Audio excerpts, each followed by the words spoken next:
நேத்து சடனா கிரிக்கெட் விளையாட போலாம் அப்படின்னு சொல்லிட்டு நாங்க கிளம்பி இருந்தோம். எங்க போனோம் அப்படின்னு பாத்தீங்கன்னா கிரவுண்டுக்குலாம் விளையாட போல, டர்ஃபுக்கு விளையாட போலாம்.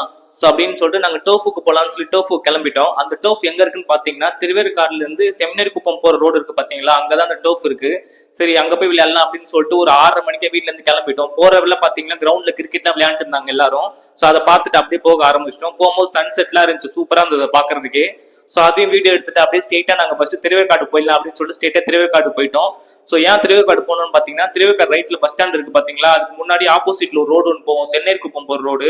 ஸோ அந்த ரோட்ல போனீங்கன்னா பாலம் வரும். இந்த பாலத்தை தாண்டின ஒண்ணுமே ரைட் ஹேண்ட் சைட்லயே ஒரு டர்ஃப் ஒன்று, பெரிய டர்ஃப் ஒன்று இருக்கும். அது பேர் சிக்ஸர். அந்த டர்ஃப் பெரிய இதான் அந்த டர்ஃப். இங்க வந்து ரேட்டும் கம்மி. ஸோ அது மட்டும் அதனால தான் இங்க போயிருந்தோம். அது மட்டும் நைட் விளையாட கொஞ்சம் சூப்பராகவும் இருக்கும். ஸோ அதனால நாங்கள் ஃப்ரெண்ட்ஸ் கூட போயிட்டோம். ஃப்ரெண்ட்ஸ் யாருன்னு பார்த்தீங்கன்னா எங்க கூட ஸ்கூல்ல சின்ன வயசுல படிச்ச ஃப்ரெண்ட்ஸ். ஸோ நாங்க எல்லாரும் தான் ஒன்னா விளையாட போகலாம் அப்படின்னு சொல்லி கிளம்பியிருந்தோம்.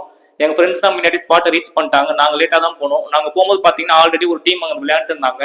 ஸோ அவங்க விளையாடி முடிச்சதுக்கோ நாங்க விளையாட முடியும். நாங்க 6:30 மணிக்கு தான் புக் பண்ணியிருந்தோம். ஸோ அவங்க விளையாடி முடிச்சதுக்கு அப்புறம் நாங்க உள்ள போயிட்டோம்.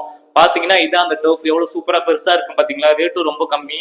ஸோ நீங்களே வேணா போய் ட்ரை பண்ணி பாருங்க. உங்களுக்கு எக்ஸாக்ட் லொகேஷன் வேணும்னா சொல்லுங்க, நான் கமெண்ட் போட்டு விடுறேன். ஸோ அதுக்கப்புறம் நாங்க உள்ள போயிட்டு டீம்லாம் பிரிச்சு விளையாட ஸ்டார்ட் பண்ணிட்டோம். நாங்க வந்து பாத்தீங்கன்னா ஒரு 2 மணி நேரம் புக் பண்ணியிருந்தோம், 6:00 இருந்து 8:30 வரையும். ஸோ நாங்க டீம்லாம் பிரிச்சுட்டு செம்ம ஜாலியாக விளையாண்டு இருந்தோம். சூப்பரா இருந்துச்சு விளையாடுறதுக்கும். 6-4 அடிக்கிறதுலாம் ரொம்ப சூப்பரா இருந்தது, ஜாலியாகவும் இருந்தது. ஸோ நீங்களும் உங்க ஃப்ரெண்ட்ஸ் கூட ட்ரை பண்ணி பாருங்க. அதுக்கப்புறம் பாத்தீங்கன்னா 8:30 மணிக்கு நாங்கள் விளையாடி முடிச்சுட்டு அங்கிருந்து வீட்டுக்கு கிளம்பி போயிட்டோம். அவ்வளவுதான். சரி இப்போ நாங்கள் ஆடின மேட்ச் வந்து உங்களுக்கு போட்டு விடுறேன். ஸோ அதை நீங்க பாருங்க எப்படி இருக்குன்னு.